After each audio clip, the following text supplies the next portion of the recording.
revelada a Akuma no Mi de Figure Lamb Shamrock, sendo essa a Zoa mítica do Cérbero, mas por incrível que pareça, isso foi apenas um peidinho se comparado ao que tivemos no final desse capítulo. Um mural gigantesco contando toda a história do mundo de One Piece, que certamente vai gerar teoria até mesmo depois que o mangá de One Piece acabar. Isso vocês podem ter certeza, mas eu garanto que eu vou dar o meu melhor aqui para poder traduzir essa imagem para vocês aqui nesse vídeo. E é claro que uma página tão complexa e rica em detalhes como essa, só quem tiver formação na Alura vai ter a capacidade de entender. Então, se você quer conhecimento técnico e prático de verdade nas mais diversas áreas do mercado digital, seja programação, edição de vídeo, marketing digital e até inglês e espanhol, você vai se matricular ainda hoje na Alura. Só precisa de uma única assinatura para você ter acesso a tudo isso aí direto da sua casa. Então, para de procrastinar e aproveita o cupom exclusivo de 15% de desconto somente através do link na descrição, no comentário fixado e pelo QR Code aqui na tela. Toma jeito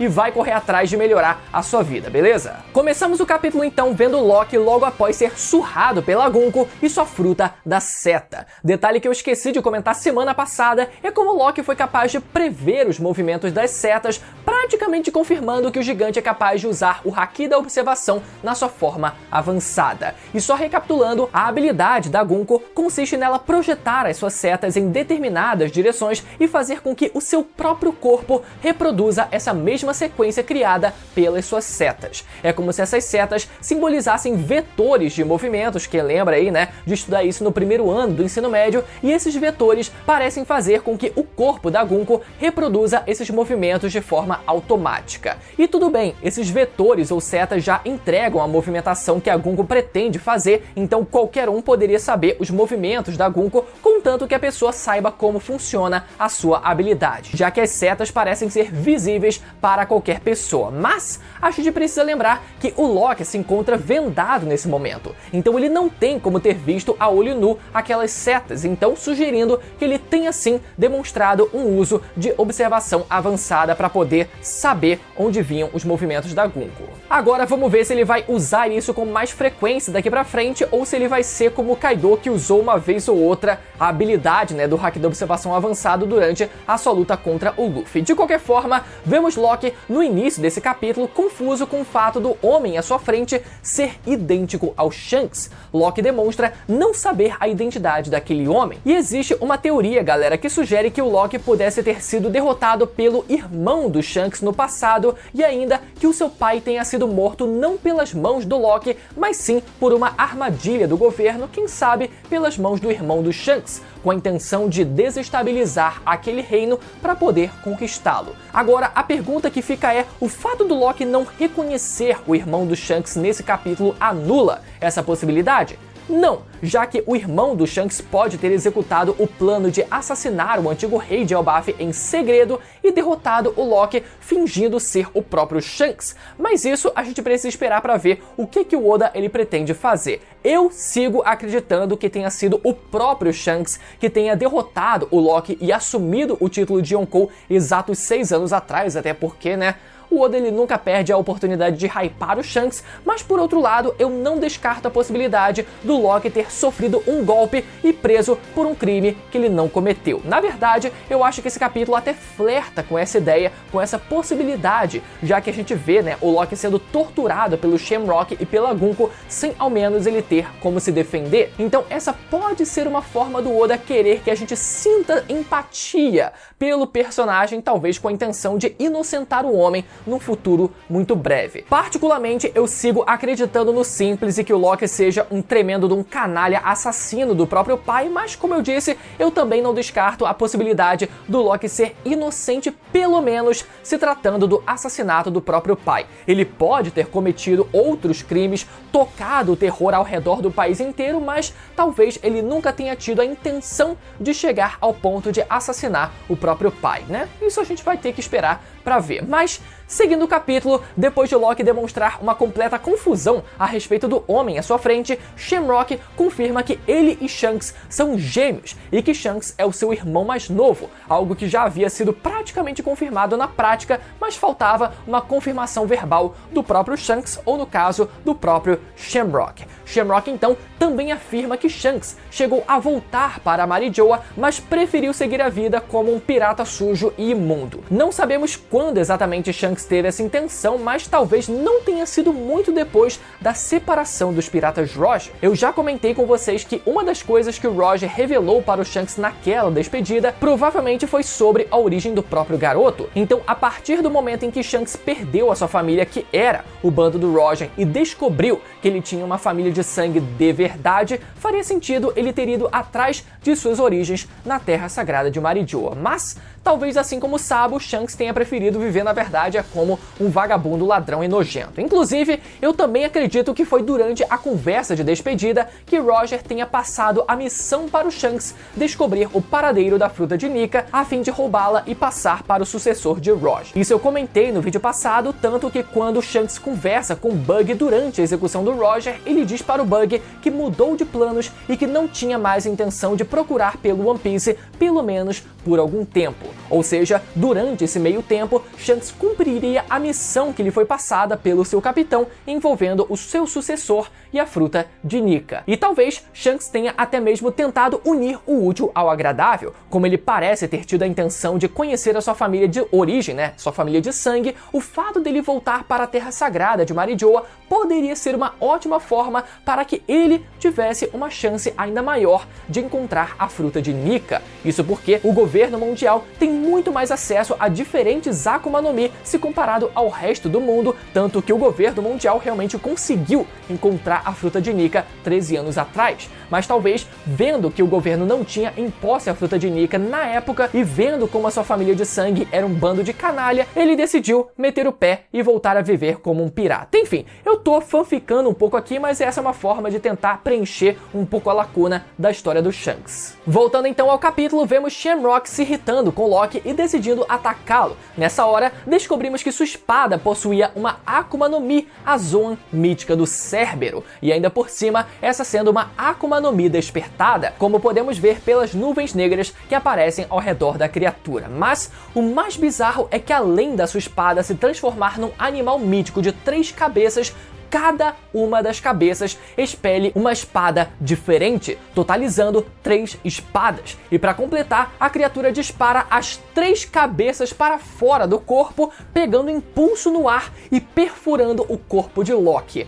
Cara, que bizarro isso. Depois do Gear 5, o Oda ele perdeu ainda mais a linha e decidiu que todo mundo ia ter uma certa dose de Toon Force. Na verdade, o One Piece sempre teve pra tudo quanto é lado, mas depois do Gear 5 eu acho que a coisa se intensificou um pouco mais. É só a gente lembrar do Sasaki voando igual um helicóptero e o King disparando a cabeça igual um xilingue lá no arco de Wano. E agora, como é que o Cérbero consegue multiplicar a espada por 3? Bom, pelo menos, por essa ser uma Zoan mítica, o Oda ele tem uma desculpa para dar uma liberdade criativa maior para a fruta do Shamrock. Se é algo mítico, então é algo que pode quebrar algumas regras convencionais, como fazer o animal disparar as próprias cabeças, ficando interligadas apenas por uma nuvem que conecta ao corpo principal. Mas o que eu queria observar também é que o fato do Shamrock, o irmão gêmeo do Shanks, possuir uma Akuma no Mi na sua espada e essa ser a fruta do Cérbero, é um negócio muito irônico. Para quem é fã de One Piece das antigas e assistia os vídeos aqui do canal lá em 2012 e 2013, lembra do quanto a gente teorizava sobre o Barba Negra ter uma fruta do Cérbero ou uma fruta da Quimera. Esse inclusive foi um dos primeiros vídeos que eu lancei aqui no canal lá em 2013. Basicamente, qualquer animal mítico que tivesse 3 cabeças e justificasse ele poder ter até 3 Akuma no Mi. Um pensamento muito simples e ingênuo, mas condizente, com os tempos jurássicos daquela época. Agora, outra teoria que também se popularizou lá por volta de 2018, aí já foi um pouco mais recente, é sobre o próprio Shanks ter uma Akuma no Mi na sua espada. Essa teoria surgiu logo após a revelação de que a sua espada possuía o nome de Grifon, então ela poderia muito bem ter a Akuma no Mi do Grifo. Mas até hoje o Oda nunca deu qualquer outra dica de que isso possa ser verdade além do nome da espada por si só. E agora, em 2025, temos uma mistura de todas essas ideias se concretizando da forma mais inesperada possível. Temos o irmão gêmeo do Shanks, ele sim possuindo uma Akuma no Mi na sua espada e não o Shanks, e essa sendo a Akuma no Mi do Cérbero, que era teorizada como uma das Akuma no Mi do Barba Negra. Então eu não duvido, galera, que o Oda ele tenha levado todas essas teorias em consideração aí durante todos esses anos e acabou decidindo fazer dessa forma. Galera, olhando pra trás agora, eu me sinto numa linha temporal completamente alternativa. Se eu tivesse tomado um spoiler de como isso iria se confirmar de uma forma totalmente diferente. E ainda, um outro detalhe rápido é sobre a Gunko usando a sua habilidade de setas para formar uma espécie de ave para que eles pudessem voar em cima, o que me lembrou demais a habilidade do Deidara em Naruto. Na verdade, a aparição dos Cavaleiros Sagrados trouxe uma vibe meio Akatsuki logo de cara, e algumas pessoas notaram essa semelhança com essas capas enormes, especialmente a introdução do Itachi e do Kisame lá na Vila da Folha, se eu não tô enganado, né, com eles aparecendo lá todos misteriosos. Mas agora eu acho que ficou ainda mais evidente uma certa referência a Akatsuki, com a Gunko formando uma ave feita de setas, que pode ser tanto uma referência ao Deidara, quanto também a Conan, que tinha aquela habilidade de papel e usava aquela habilidade para moldar de diferentes formas. Então talvez a Gunko aqui em One Piece seja uma mistura de referências a esses dois personagens. E ainda por cima, assim como Shamrock é o irmão mais velho do mal do Shanks, o mesmo vale de certa forma para o Itachi, né? Também o irmão mais velho do mal do próprio Sasuke, não o irmão gêmeo, mas ainda assim o irmão mais velho do mal. Enfim, referências. No fim, Shamrock pede para que Gunko chame mais um dos Cavaleiros Sagrados para ajudar a subjugar os gigantes de Elbaf. Meu sonho seria que eles invocassem o mais novo Gorosei, o pai do próprio Shamrock, Figureland Garling, mas eu duvido que eles tenham autoridade para isso. É mais fácil eles chamarem outro Zé Ruela dos Cavaleiros Sagrados, mas a esperança é a única que morre, né? Não é a última, é a única que morre mesmo, então vamos esperar para ver. E sabe o que é mais engraçado, inclusive? Que eles nem tiveram qualquer dificuldade até agora, mas eles já decidiram chamar reforço. Viram Loki acorrentado, mataram um gigante ali, prenderam um gigante. Porra, acho que não vai dar não, tá muito difícil aí, melhor chamar reforço. E é óbvio que eles decidem ir embora sem garantir que o Loki tenha sido de fato morto, ao invés de eliminar ele logo de uma vez, né? É claro que eles podem ter acreditado que deram um golpe fatal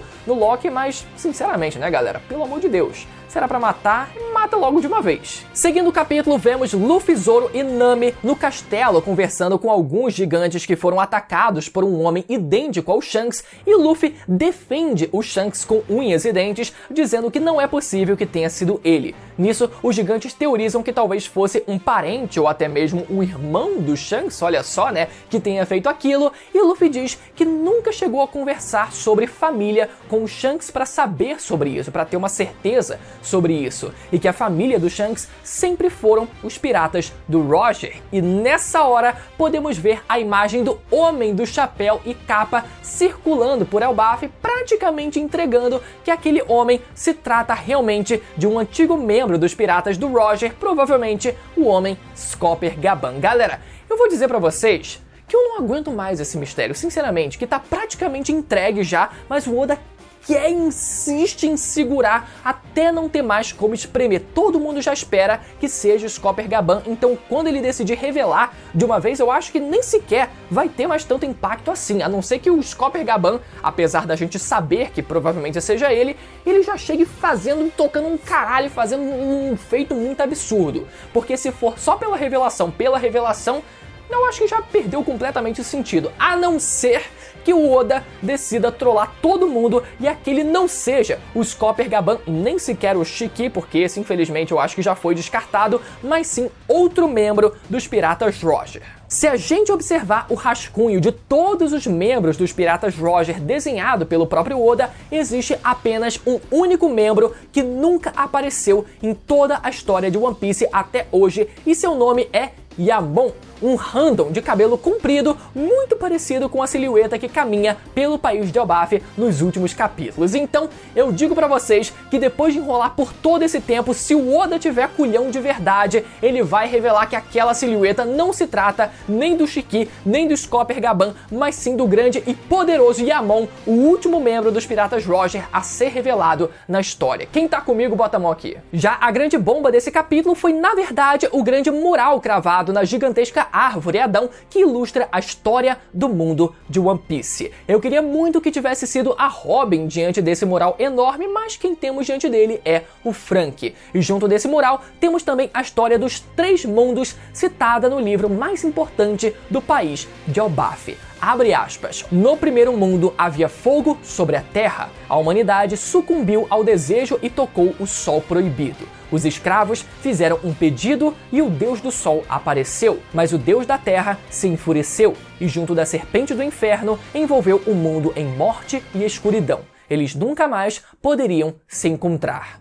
No segundo mundo, havia fôlego sobre o nada. O deus da floresta enviou demônios. O sol tão somente espalhou a centelha da guerra. O povo da meia-lua sonhou. O povo da lua sonhou. A humanidade matou o sol e então acendeu a divindade. O deus do mar se enfureceu e eles nunca mais poderiam se encontrar. Já o terceiro mundo, havia o vazio sobre o caos. As sombras inoportunas recordam o dia da promessa e ouvem a voz da lua fragmentada. O deus do sol dança e ri, guiando o mundo ao seu fim. O sol retornará e um novo amanhecer virá. Eles com certeza se encontrarão novamente. Galera, se aquelas páginas que tivemos durante a história de capa do Enel mostrando o passado do povo lunar rende teoria até hoje, eu acho que essa página que tivemos nesse capítulo vai gerar teoria até mesmo depois de One Piece acabar. Isso eu tenho certeza, mas eu vou tentar dar o meu melhor aqui por enquanto. Primeiro, eu acho que a parte mais fácil da gente interpretar dessa imagem é o seu lado esquerdo, que conta a história da aliança de Joy Boy contra Imo. Nessa parte da imagem, podemos ver o próprio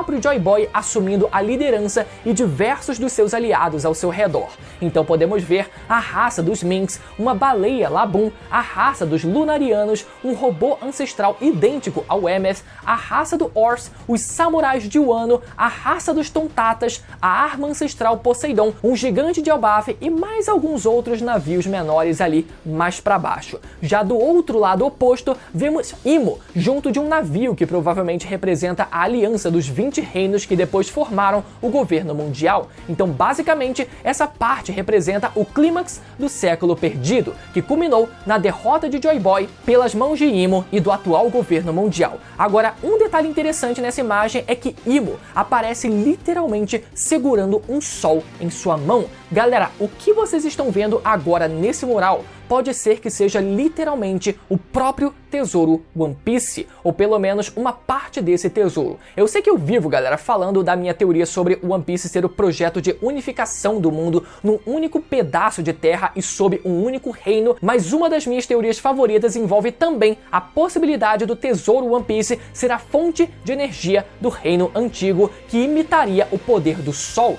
literalmente o poder do sol na palma da minha mão, já dizia o Dr. Octopus. Nesse caso, uma coisa também não anularia a outra, mas nesse caso o One Piece seria a fonte de energia capaz de alimentar o mundo inteiro, mas que acabou sendo roubada por Imo e usada para a destruição do mundo. Já o lado direito da imagem é onde a coisa fica um pouco mais complicada, que envolve a parte da história que antecede a grande guerra que terminou o século perdido. Nessa imagem, podemos ver uma espécie de rei ou rainha, que eu acredito ser Nefertari Lili, antiga rainha de Alabasta, que eu acredito ter tido o seu corpo corpo posteriormente tomado por Imo, literalmente, por isso a coroa se parece tanto com a de Imo atualmente, porque Imo se apossou do corpo dela. Já abaixo dela vemos uma arca que lembra a Arca Noah, acima dela uma outra arca voadora que lembra a Arca Maximum do Enel, inclusive tem até um fucking raio saindo da arca. Puta merda, esse homem ainda vai voltar, vocês não estão entendendo. E no meio da imagem podemos ver uma série de pessoas descendo até um local muito profundo e subindo com o que eu acredito ser fragmentos, serem fragmentos de uma provável energia vinda do centro da Terra, que talvez tenha dado origem à principal fonte de energia do Reino Antigo. Ou seja, talvez a humanidade tenha arrumado um jeito de extrair e capturar essa energia do centro da Terra e usá-la através de algum reator nuclear parecido com o reator criado pelo Vegapunk para armazenar a Mother Flame, só que numa escala muito maior que imita o próprio Sol. Nesse caso, talvez o Sol artificial sequestrado por Imo tenha sido originado do centro da Terra, e talvez o local onde essa extração ocorria fosse exatamente onde hoje se encontra Enies Lobby. Ainda na imagem vemos do lado direito uma série de prédios saindo fumaça e vários mecanismos simbolizando uma imagem parecida com a de uma revolução industrial da época. Prédios esses, inclusive, que a gente raramente vê no mundo de One Piece hoje, então talvez o mundo de One Piece estivesse passando por um processo de industrialização muito grande na época, quem sabe até o grande dilúvio acontecer. Além disso, também vemos a imagem de duas criaturas gigantescas se enfrentando. Na esquerda, eu não acredito que seja uma Akuma no Mi ou um usuário de Akuma no Mi, mas sim um dragão, que sabemos que foi uma raça praticamente extinta nos dias de hoje. E na direita, a provável serpente do inferno, que talvez seja a grande serpente da mitologia nórdica que contorna o mundo. Ou seja, talvez a teoria de que a Red Line seja resultado de um esqueleto de uma serpente vermelha acabe se tornando realidade. E claro, no meio desses dois mundos temos uma gigantesca árvore, que provavelmente se trata da Árvore Adão, onde essa mesma ilustração foi feita. Quem sabe não foi também da Árvore Adão que nasceram as Akuma no Mi, os demônios que foram soltos pela divindade da floresta citada nesse capítulo. Se tratava de uma divindade da floresta, nada mais justo que essas frutas tivessem sido originadas de uma árvore. Bom, galera, por enquanto eu acho que a gente já conseguiu interpretar e resumir muita coisa da imagem, mas depois eu quero fazer um vídeo focando mais na parte do texto que narra a história desses três mundos, que eu acho que é a parte mais complicada disso tudo, falando das divindades, das deidades, desses deuses que foram citados e interpretando frase por frase. Mas se você ficou até o final, gostou do vídeo e ainda não for inscrito, aproveita para deixar o seu like e conferir a sua inscrição com o sininho ativado para não perder os próximos vídeos. Deixa o seu comentário com as suas teorias para a gente compartilhar aqui no próximo vídeo, e lembrando para você se matricular ainda hoje na Alura com desconto exclusivo somente pelo link aqui embaixo, beleza? Até a próxima, tchau!